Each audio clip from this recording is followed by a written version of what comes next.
The alternative to this bad deal is a much better deal.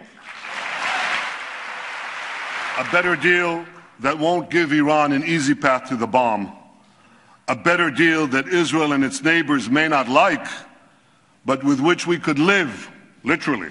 On the core issue, which is how do we prevent Iran from obtaining a nuclear weapon, which would make it far more dangerous and would give it scope for even greater action in the region, the Prime Minister didn't offer any viable alternatives. Okay, there were all kinds of big words in a major war of words today on Capitol Hill, with President Obama responding to Israeli Prime Minister Benjamin Netanyahu's speech to Congress.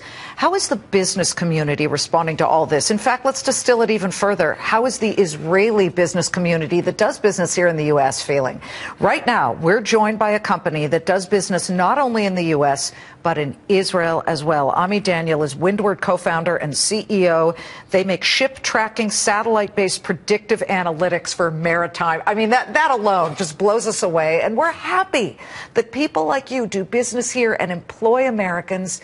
As you looked at all that went on today, from an Israeli standpoint, what do you think?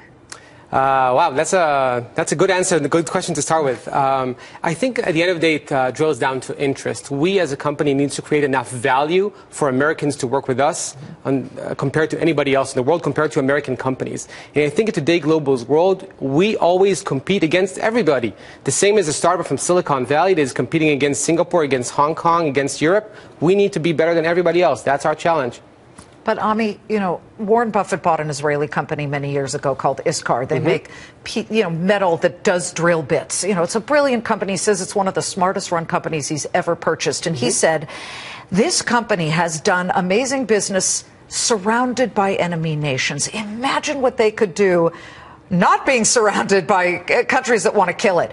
Iran has been very, very vocal and stated. In fact, today I thought it was interesting when Netanyahu said, he's actually tweeted, Rouhani, the leader of Iran, has actually tweeted they want to annihilate Israel. How important to stand up to that was this speech today?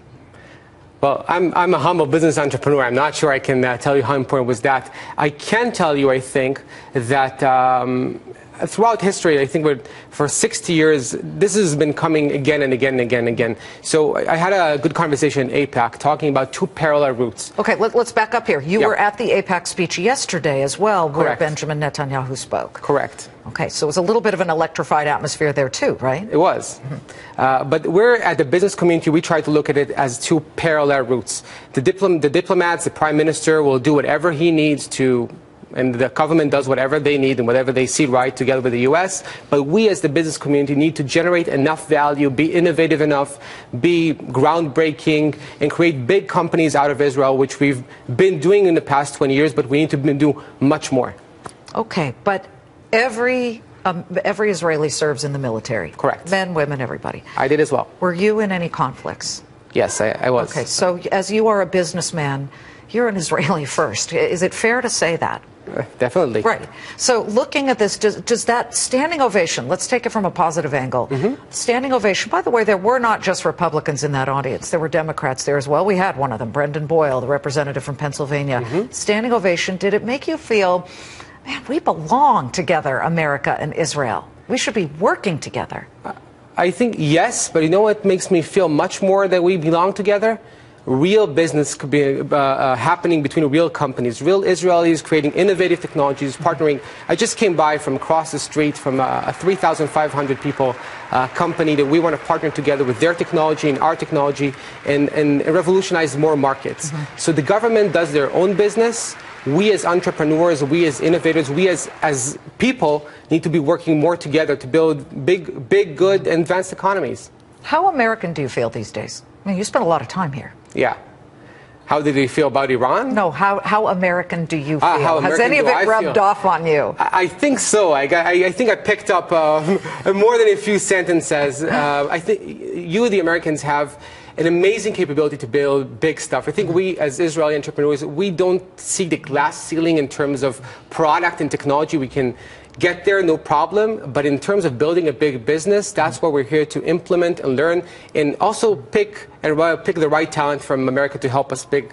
As we finish up, are you angry at President Obama, or do you understand his position? Everybody needs to take care of their own interests.